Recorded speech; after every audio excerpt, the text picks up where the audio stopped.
Така е, Лазар Викендов изминатиот викенд резултираше конечно со промена на статутот на Македонскиот олимписки комитет, исто така и со името сега Олимписки комитет на Северна Македонија. Сега статутот брои 29 делегати од националните федерации на Македонија, како и 24 индивидуални професионалци и спортисти. На оваа тема под будно око можам да кажам ја следи доцент професор, исто така и председател на Комисијата за спорт во ВМРО ДПМН, господинот Владко Неделковски. Владко, каков е вашиот став околу оваа тема? Ке имаме ли конечно и промени во развојот на олимпизмот во Македонија? Најпрво, добар ден и поздрав да сите гледачи на вестите на Алфа телевизија. Изминативе месеци сме сведоци на една интересна тема, каде што националните федерации од олимписките спортови бара она што им следува по олимписката повелба, да имаат мнозинство во собранието, нешто што одамна требаше да го имаат, меѓутоа Македонскиот олимписки комитет тоа не го овозможуваше. Бевме сведоци на тврдење од МОК дека се врши политички притисок и дури дојде до опасност со закана од Интернационалниот олимписки комитет дека македонскиот спорт може да биде суспендиран. Поради тоа што водството на Агенцијата за млади спорт Дарко Каевски едноставно е релативно незаинтересиран за сето ова, од прилика работата доаѓа дека Даниел Димевски ги превзема сите работи во своји раце и на таа арбитража во Лозана беше договорено тоа вонредно собрание кој што се одржа на 21 декември оваа година и каде што се донесоа одлуки такви какви што се донесоа.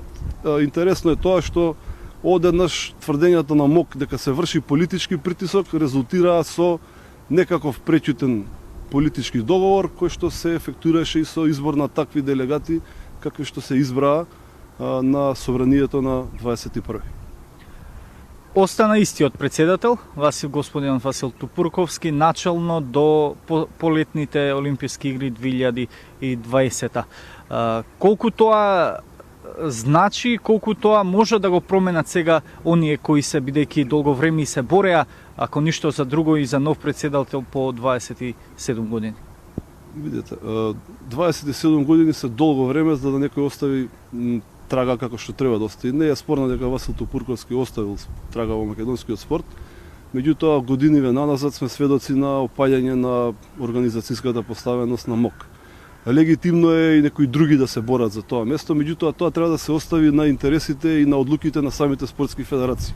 Сведоци сме на политички притисок пред се кој што е поврзан со средствата кои што Агенцијата за млади и спорт ги дели, а тоа се веќе сериозни средства кои што се пак обезбедени системски со одлуките и со законските одредби на претходната влада на ВМРО ДПМН.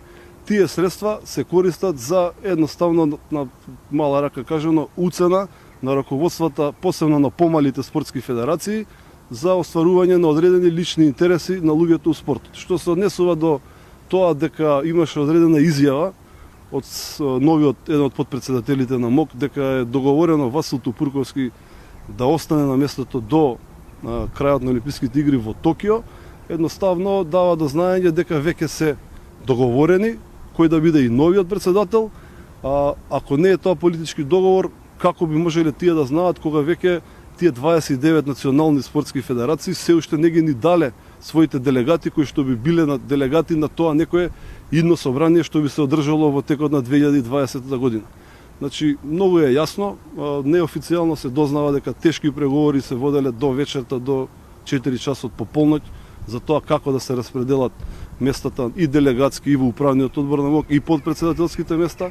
Таму е неспорно дека се наоѓаат луѓе во спортот, исто како што е неспорно дека најголем дел од тие луѓе со често исклучоците се поранешни видни функционери или идни или бивши функционери на Социјалдемократскиот сојуз или некои нивни коалициони партнери во годините нанасот. Голем дел од нив и актуелни. Повелбата на ИОК е јасна и вели дека владени функционери не смеат да бидат дел од националните олимписки комитети, освен ако Олимпискиот комитет национален самиот не го реши тоа и побара. Од пред 2 месеца тој нели најавуван голем политички притисок врз МОК, веднаш да престане и најголем дел од вакви функционери да станат дел од структурите на МОК, едноставно води до заклучок дека станува збор за политички договор и подготовка на теренот со бројот на делегати за избор на нов председател. Јас пред една недела на една пресконференција кажав дека му остана Даниел Димевски уште да го заземе местото на МОК и полека тоа се остварува. Кој би бил за крај вашиот заклучок на оваа тема и што може да не очекува во 2020? Видете, ова е добро подготвен план, кој за среќа ќе биде пресред на самоодредените избори на 12 април. Ние како партија се залагаме за враќање на спортот на спортистите, за еднаквост на сите правни субјекти, дали се тоа федерации или клубови пред законот. Тоа значи и на МОК. МОК е должен да го почитува и законот за спорт, но и законот за здружени и фондации.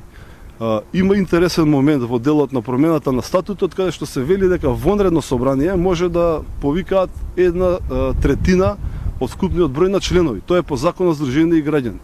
Во промените на МОК стои дека 1/2 може. Дали е тоа мамка која што Васил Тупурковски ми ја подготвил, а не ја воочиле членовите на годинешново собрание, ќе видиме многу брзо дали тој статут ќе се спроведе во централниот регистар.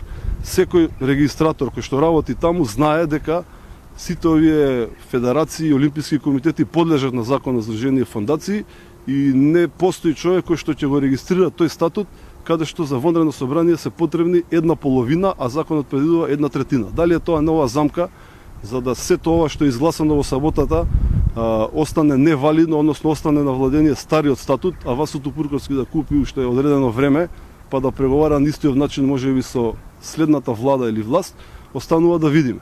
Сепак, ние како партија будно го следиме сето ова и се залагаме за еднаквост во спортот на сите правни субјекти со права, но и со обврски. Она што го пропишува Законот за спорт и она што го пропишува Законот за здружени и фондации. Доколку излезе ова, како што го велите, невалидно, каква би била тогаш реакцијата на Интернационалниот олимписки комитет? Би следувала ли можеби некоја ригорозна санкција? Не можем да тврдам што би било реакцијата на Интернационалниот олимписки комитет. Тој се заложи и застана на страна на спортот, медиираше помеѓу засегнатите страни, се донесе некој решение, навистина би било несериозно, доколку се тоа што се изгласа во саботата остане нереализирано заради одредени скриени клаузули во делот на статутот кои што се незаконски дефинитивни. Латко, ви благодарам за издвоеното време. Ви благодарам на поканата.